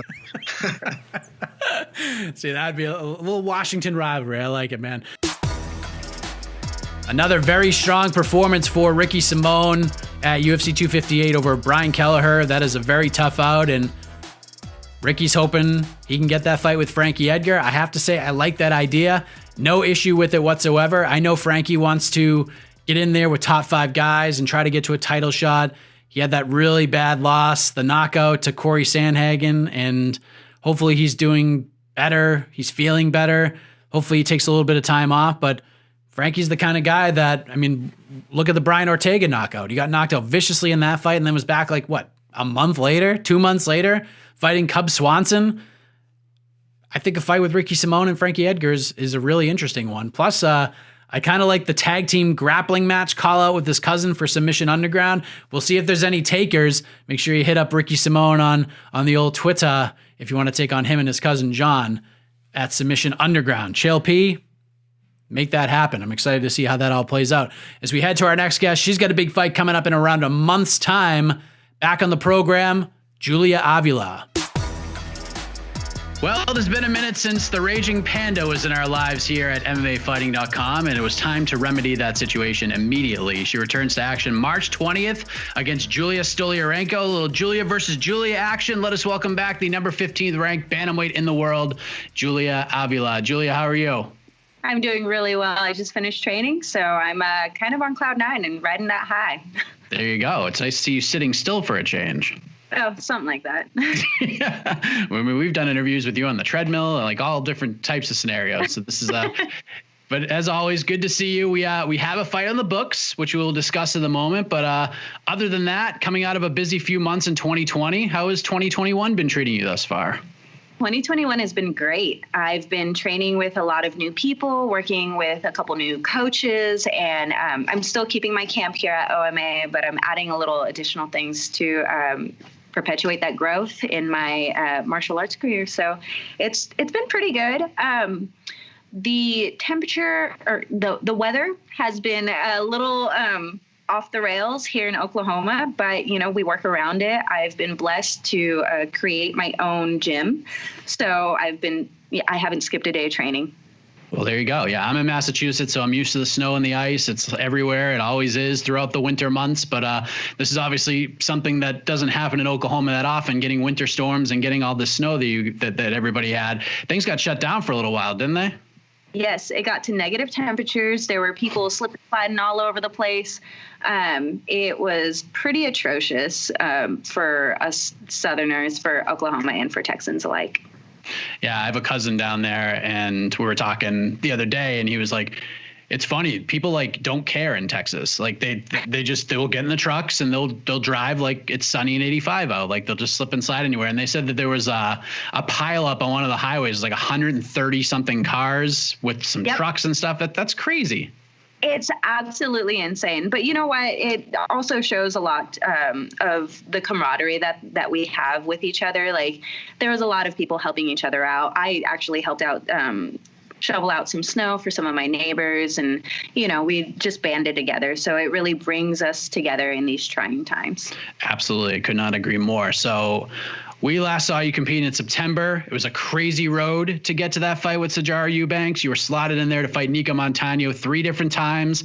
After like 4 or 5 different dates with Cal Rosa didn't work out. And then after the October date falls out, you jump at the opportunity to fight Sijara a few weeks earlier. And unfortunately, it did not go your way. What did you take away from that fight, the decision to push things up a few weeks and sharing the octagon with Sijara? So I was a little apprehensive in the first place. I think with a full camp, I would have had the upper hand in that bout, but no qualms with it. Like, props to her. She did great. She was amazing. But like, I didn't prep, and I went that entire week, cut week. I was thinking to myself, she's not going to shoot on me. She's not going to shoot on me. She wants to bang. She wants to stand and bang. And she shot on me and took me down almost at will. So I just didn't have the right game plan. I wasn't in the right headspace. I actually came out with an injury that I'd been dealing with since that fight. And I learned a lot about my body, a lot about my body mechanics. And I'm really hoping, like I said, I've been working on my growth as a martial artist, and I'm really looking forward to my fight against Julia. So that fight against Sarge, she's a great fighter. She's going to be in the top 10, I'm sure, by the end of the year. And I look forward to seeing her again, if not for a title fight, then somewhere along the way. It was an interesting first round of that fight because you hit her with some big shots. You brought her into those flurries that people know you for, and she was able to come through it all. She used her wrestling, like you said, the ground control, and unfortunately, despite your best efforts, you weren't able to get back up, and it certainly sucks to lose a fight. But like you said, the beautiful thing about MMA and martial arts and the sport is you can always take something away, you can always learn and always evolve. How important do you think that fight will be, like, in your overall story? I think it will set the stage for me to show my growth. I almost guarantee that you'll never catch me on my back ever again. I know how to defend it on that. But it's just I went in there thinking I could muscle things, and I'm at the level now where I can't just rely on that. And especially my injury, like I move. I mean, I can push grown men, little baby elephants off of me. And I couldn't do anything because of my injury. And it was very frustrating. I did rock her a couple of times. There were a couple of times where she was like, weeble wobble. And I was like, all right, I got this. And she would just shoot in for that takedown and got me down every time. And it was a beautiful game plan on her end. And I just didn't have an answer for it. Can you? What's that? Can you talk about the injury? Yeah. It was my lower back. I had my hips are just like crooked and they wouldn't set back, and so I had a searing pain that I couldn't bridge up. There was never any point where I could get my feet underneath me to bridge up because there was so much pain there. So whenever she was on top of me, I would just try to pull guard or get underneath her and kind of hold her there. There was almost no bridges because it just hurt.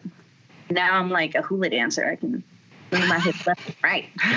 There you go. Did you have to, was it just like something you could do in the gym, strength and conditioning, any kind of like rehab? Like what kinds of things did you have to do? A lot of physical therapy. Oh gosh, so much rehab. And I started back from ground zero with my strength training and just my movements in general. Luckily I didn't have to have any surgery or anything, but it was pretty rough. Well, I'm glad you're feeling better. I mean, obviously the injury, the fight didn't slow you down at all because in classic Julia Avila fashion, you were back on the treadmill logging miles the day after the fight. There's like no rest for you ever, is there, Julia? No, I don't like to. And I think that's probably my downfall. I don't let my body recover. I remember when I had surgery on my thumb after I broke it, I was like, all right, well, I can squat with a safety bar. Just right, like have it here. I can figure out how to do a curl, just like latch it onto my wrist. You're something else. Well, geez, it takes a certain kind of man to love me. So I'm very thankful for my team and my husband to be able to put up with my crazy antics. Well, that's what we love about you, Julia. And what I thought was really awesome about that whole thing is that, you know, one thing fighters learn in the sport, and I've talked to fighters for years about this, is that like in a win, everyone wants to be along for the ride. But when you lose, you kind of find out who the real ones are. And it warmed my heart to see this big crew of folks waiting for you in Oklahoma City when you arrived home after that fight with Sijara. Like that has to mean the world to you. I'm going to cry talking about this. But gosh, I'm such a softie. Just punch me in the face. No. So I was overwhelmed by the people, my teammates that showed up. There's this little boy, Parker. He's actually an MMA fighter. He's 12 years old. I train with him all the time. He's so fun. He won a couple medals for his jiu-jitsu tournament, and he said, "You're still a champion to me." And he gave me his medal. Oh, that is amazing.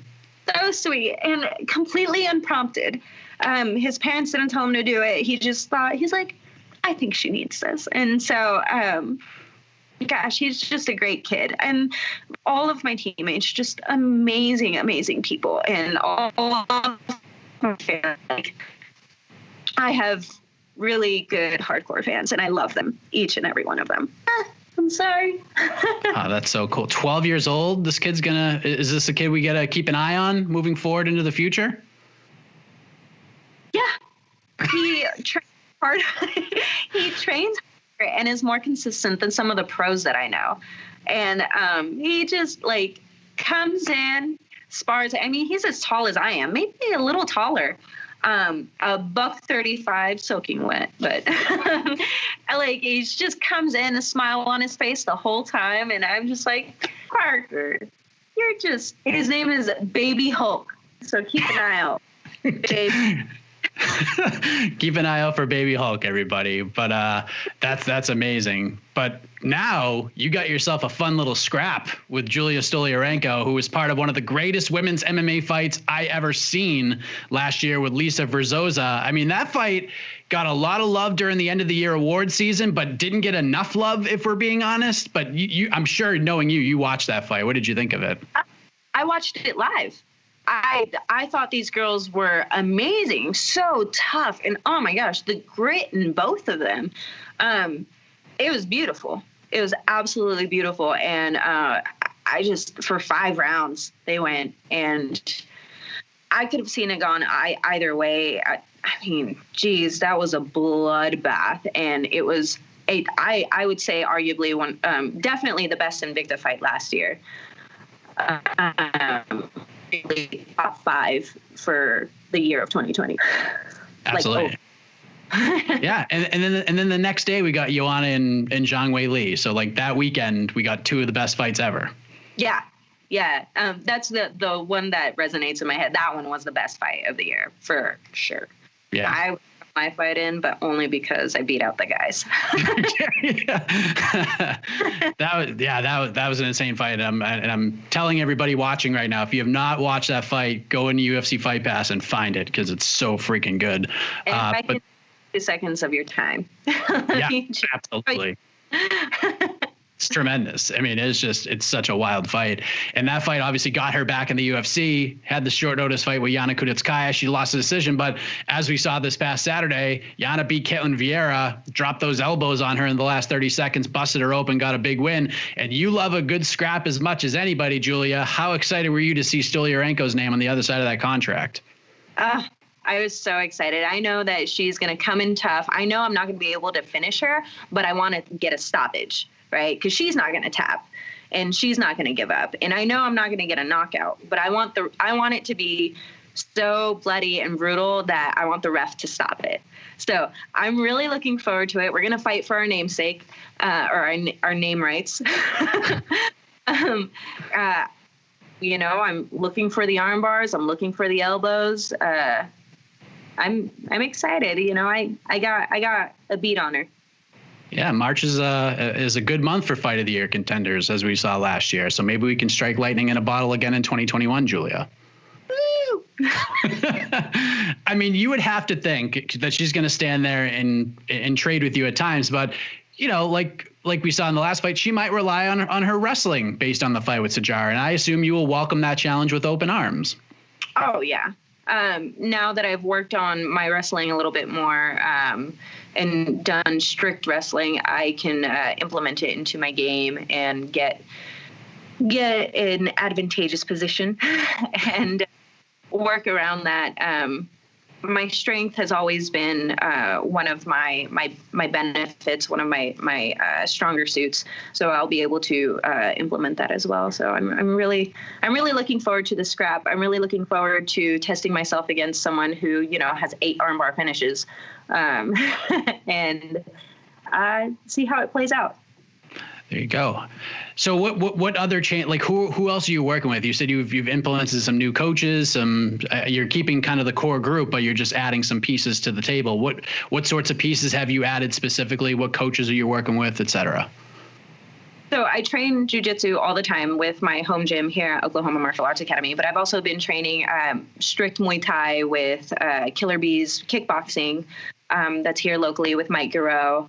I've been working some strict wrestling with, wrestling shoes, the whole getup and everything, with my buddy Logan Swainer, and just my strength training with my husband, and working a lot of implementing all of it together.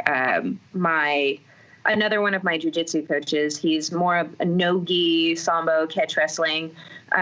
He's been showing me some dirty ass stuff. So if I win with a neck crank or a Boston crab, it'll be from Bill Lee over here. Or he's dirty. I'm gonna win with a wrist lock. Oh man! So there's a chance we could see Julia Avila get a win via Boston Crab inside the octagon. What a story that would be! That's a lock for submission of the year. I mean, yeah, I'm not gonna. It's all fair. It's all fair in love and war. Yeah, I mean, if opportunity presents itself, you're not going to say no. Exactly. So we're expecting some sort of stoppage, a very bloody, crazy, gritty stoppage here, to kind of put you in this, to take this next step forward here in 2021. What kinds of goals have you set for the Raging Panda in 2021? I mean, it starts with the Pandalorian March 20th. We saw that on Instagram. It was brilliant. But if we're having this conversation in December, what are we talking about here?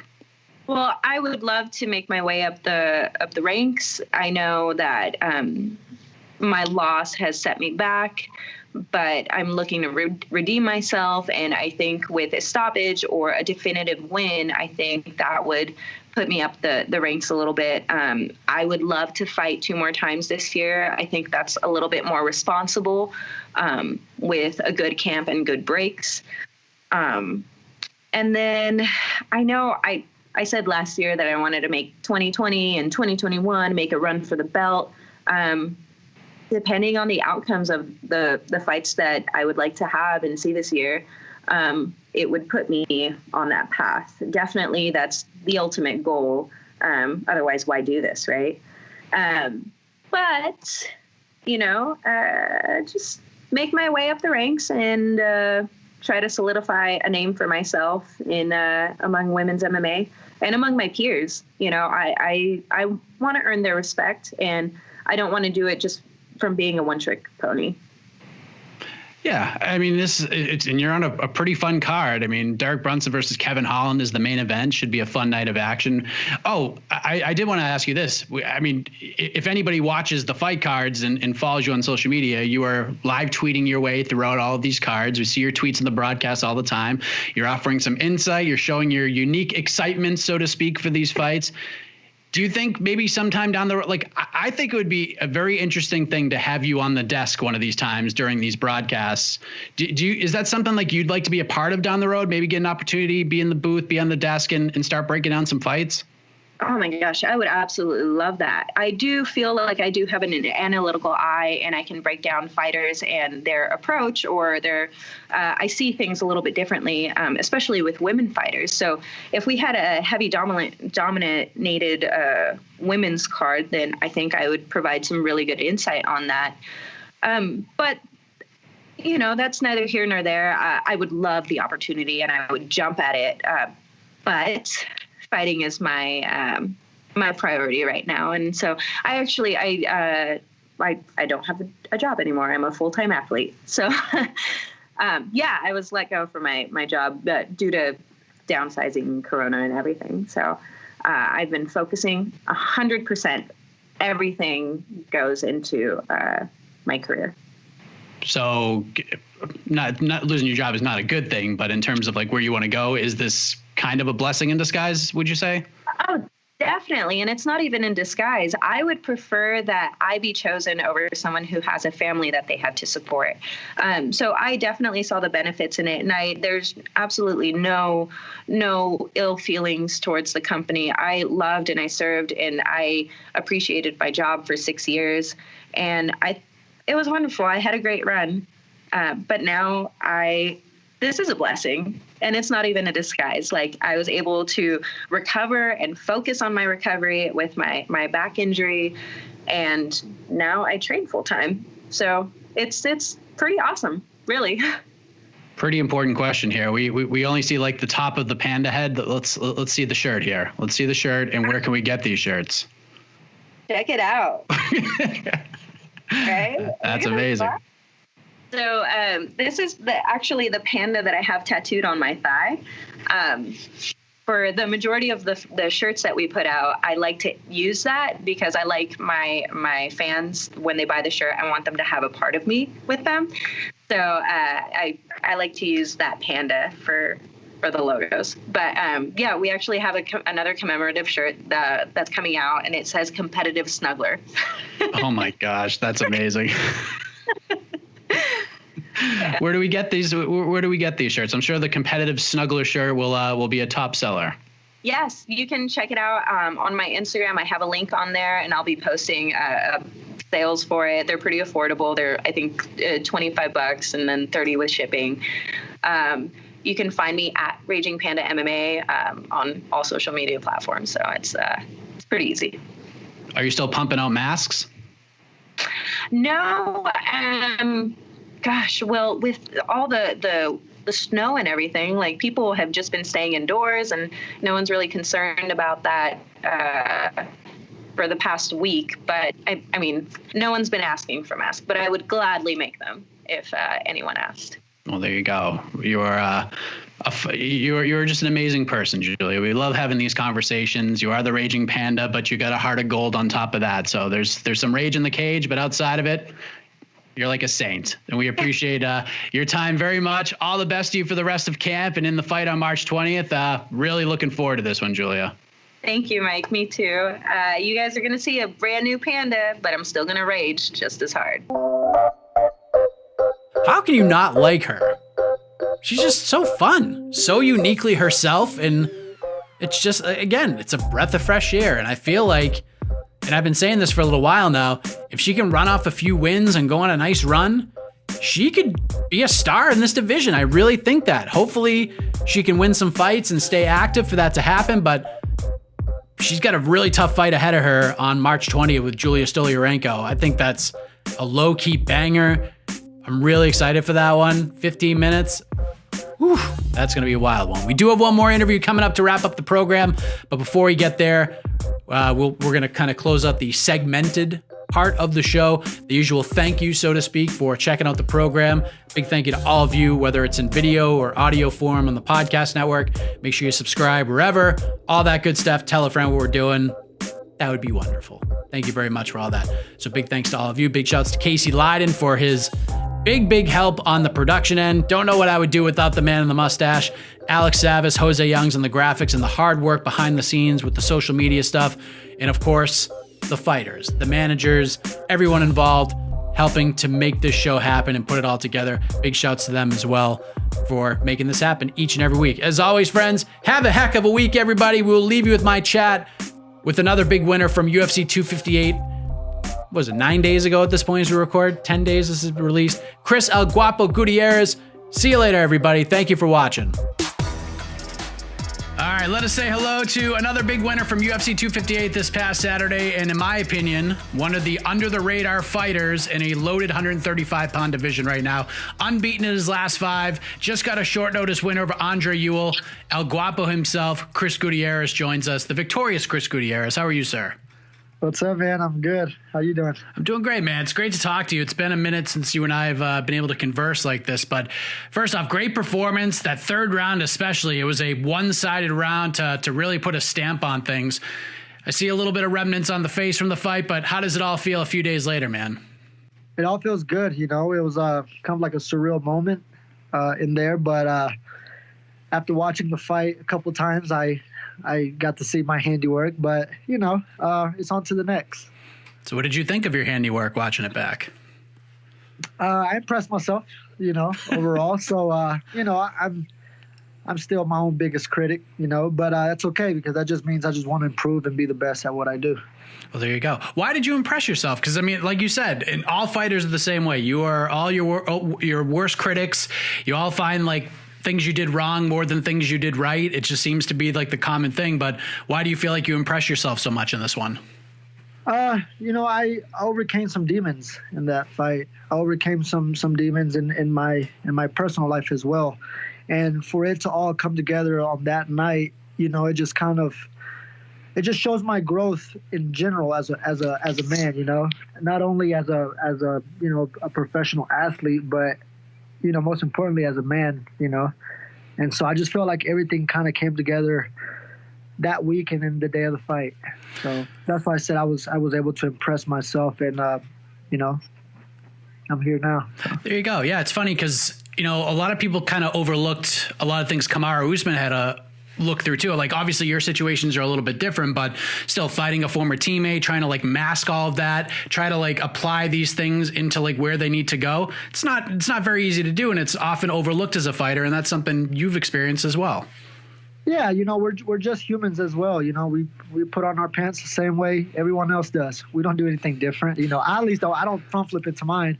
So it's one of those like, you know, you have so many emotions, right? And for those 15 minutes or those 30 minutes, the world is looking at you, right? And just some people are waiting for your downfall. Some people are waiting for your the come up, the beautiful stuff. And everyone's just focused on you on either winning or losing, that no one really knows everything that's going on, you know, in your personal life. And, you know, and a lot of times, man, that affects your performance. You know, that's why I try to live my life outside of the gym. I try to have my personal life in control, not hectic and all this drama. I try to live drama free. I mean, who really wants to live with drama, And so I just feel like everything's coming together. There's a lot to unpack with what you just said, and I want to bounce back there in a second. But just to kind of talk about the fight, like I spoke to Andre, I think it was Tuesday of last week, and he told me that the UFC's original plan was to rebook the fight between him and Cody Stamann for this event. Stamann elected to stay on the card the week before to fight Askar, and then he lost his opponent a few hours before, and by the time that news dropped, you were already in. Pen to paper, signed, sealed, and delivered for 258. Is that how you sort of remember it as well? Did you sign like the Saturday before, or did you know ahead of time? No, it was a Saturday before. I found out Friday evening, hey, short notice fight. I was like, cool, whatever, let's do it. And then it was like, it's against Andre, and I was like, cool, even better, We've been wanting to scrap either way, so it's like, well, let's do it. And and then I guess Cody's opponent fell through, and so. He was left without an opponent. But by that time, we had already signed ours, so, it is what it is. Yeah, too late. You snooze, you lose, right? That's right. So it worked out for you. And then, obviously, Andre having the fight with Jonathan made that an easy yes for you. And then just from like a competitive standpoint, obviously a very big guy for the bantamweight division. He's got that long reach, very confident guy, but you're able to use those, and I'm going to say patented leg kicks of yours, because this isn't like a new trend. You weren't copying Dustin Poirier or anything. You've been doing this for a while now. You slowed him down. He tried to put on his poker face the best he possibly could. So I'm curious, like, were you surprised by how many of those leg kicks that he could actually take and still keep a smile on his face through most of them? I respect Andre, I respect him first as a man first before an athlete, but I knew he was going to be a game opponent. I know he wasn't going to be one punch, one kick and he's going to fall and want a way out. I knew he was going to be there from start to bell, to end to bell. So, was I surprised a little bit that he could take him, but I knew, I put those kicks on anybody, they're going to feel them. So to be honest, I've put middleweights and light heavyweights down with leg kicks. So I know how to chop trees down. That's no problem for me. One of the things that was mentioned on the broadcast, and it went to commercial where I was watching it, so I don't even know if it aired like anywhere. Definitely didn't air where I'm from. It may have been, I don't know if it was between the first and second rounds or the second and third. I might be wrong about that, but Mark Montoya was apparently telling you between rounds to like pick up the pace and throw more volume. And you respectfully told him in essence, like, I get it. I know what you're trying to say, but the guy's waiting to counter. I just can't play into his game like that. So rather than me try to paraphrase this conversation, like what was that conversation like between you and Mark? Oh, that was funny. Coaches have the best seat of the house, right?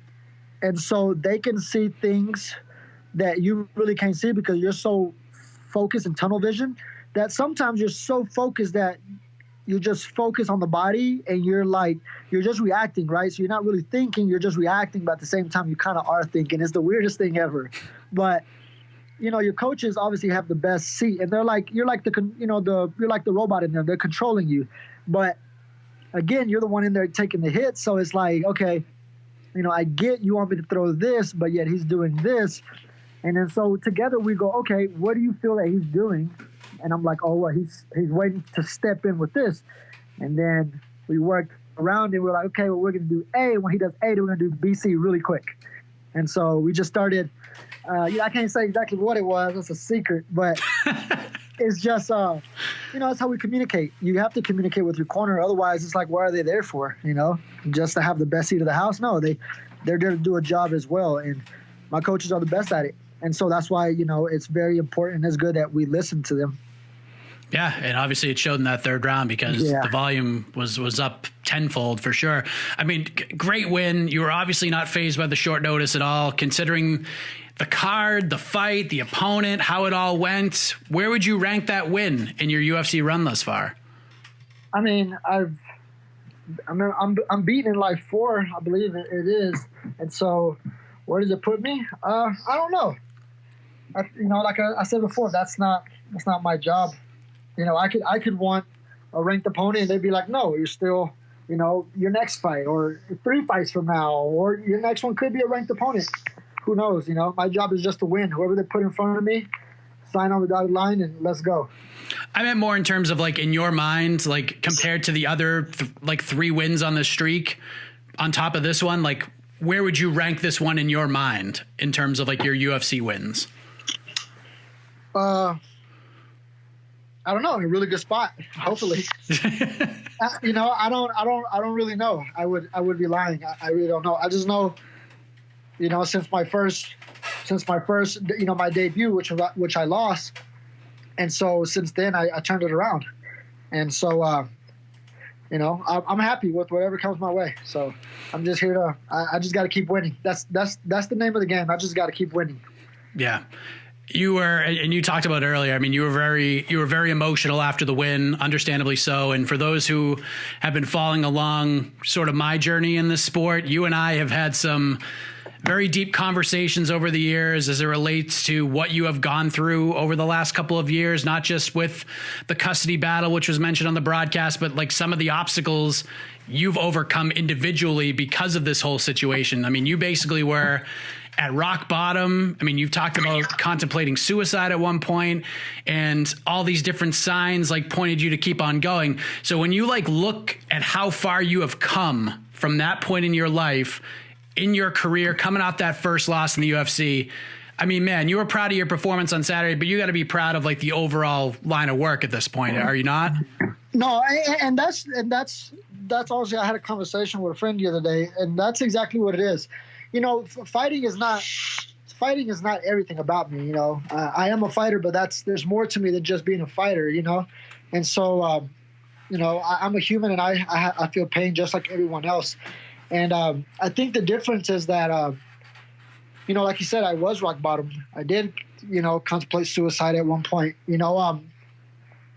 actually multiple times, you don't just think of something like that one day, almost do it, and then it just goes away. No, I've had, I suffered from depression and all that from that, and I'm still scarred for life. I'll never forget that day. But I think the difference is, I want to bring awareness to it, and I want to be able to, inspire and help others. I feel like that's truly my calling on this earth. Is not to be a fighter, is to help others, help others in any way I can. And I think it's because of that, I've been blessed to be able to compete with some of the greatest athletes, And so I genuinely feel good when I say that. I feel like that's my purpose, is to help. I actually spoke to Will Brooks the other day, former Bellator champion, fought in the UFC for a little while. Things haven't really gone his way. And that was like one of the big things he talked about. Like if he had just sort of known about the mental health aspect of the sport, like long before then, he might be in a different position than he's in now. He's just sort of like peeling back those layers at this point in his life and his career, and has done like such a tremendous value to him in his life. Have you had like other fighters or other people in the sport reach out to you and get your advice and talk to you about these kinds of things? Yeah, I've had people. Actually, I talked to a friend yesterday that's kind of going through some stuff, and I'm in the process of trying to help him a little bit. I just found out about that too, so I'm in the process of trying to help him out. But and I don't want to put his business out there, but that's what I feel like I'm meant to do is help. To answer your question, yeah, I was able to turn it around. That's good, man. If you don't mind me asking, I know you're doing this all for your son, not just to help him out with life, but you want to show him that, especially in this crazy world right now, like anything's possible. So right. Can I ask how that whole situation is going right now? Like, has there been any headway since we last spoke? With my son? Yeah. No, of course you can ask about it. No, actually, it's been 2 years since I've seen him. Really? Yeah, it was supposed to get better, right?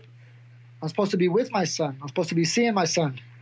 It's 2 years. I haven't seen anything. I haven't seen a picture. I haven't seen anything.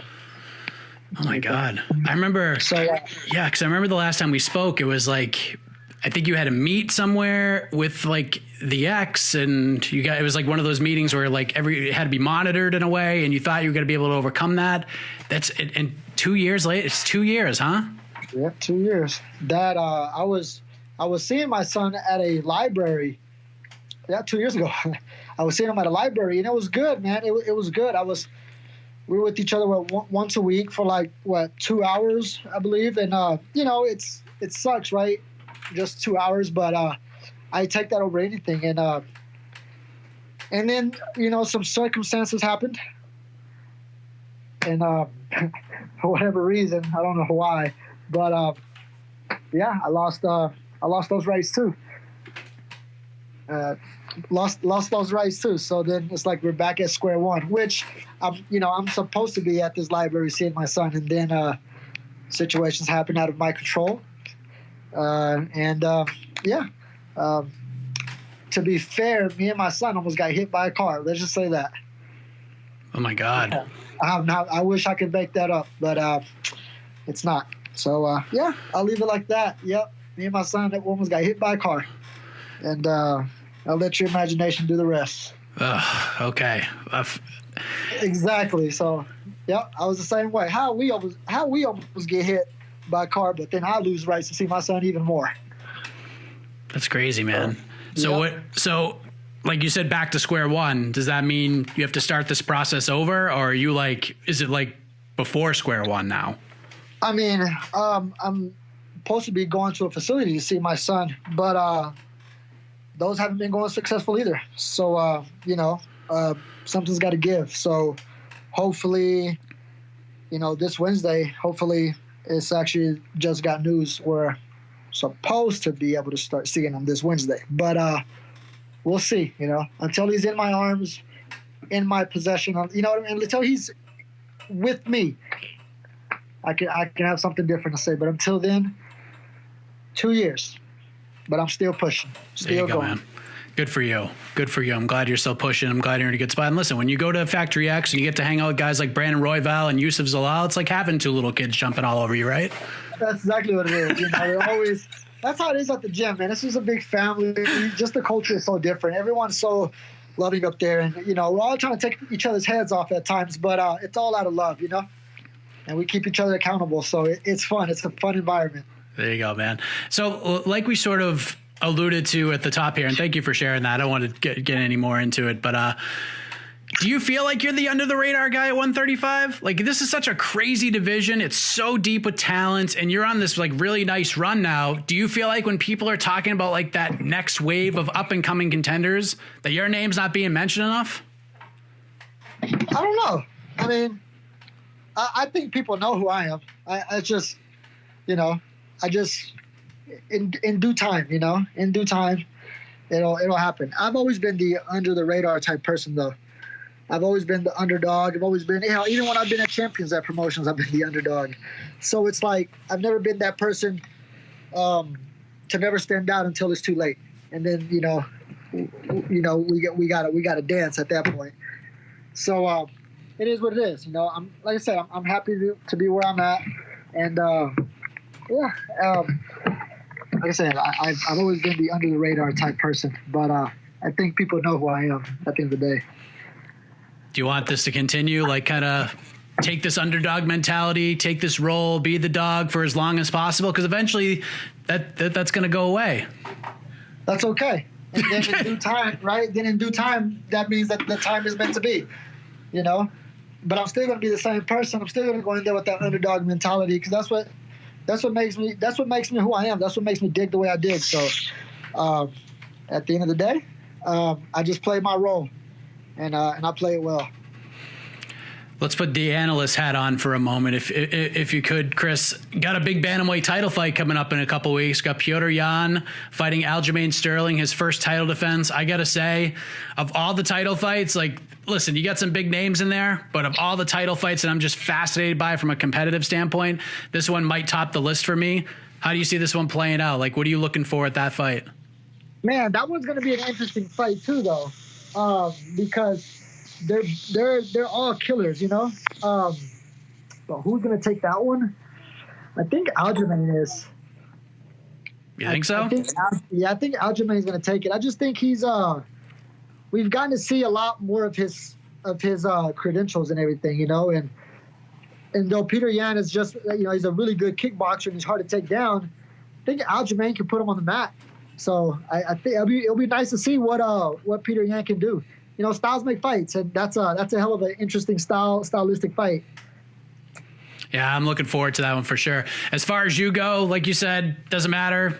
Give me a name. You're saying yes. Perfect world. When would you like to get back in there? In about 3 or 4 months. So May, June?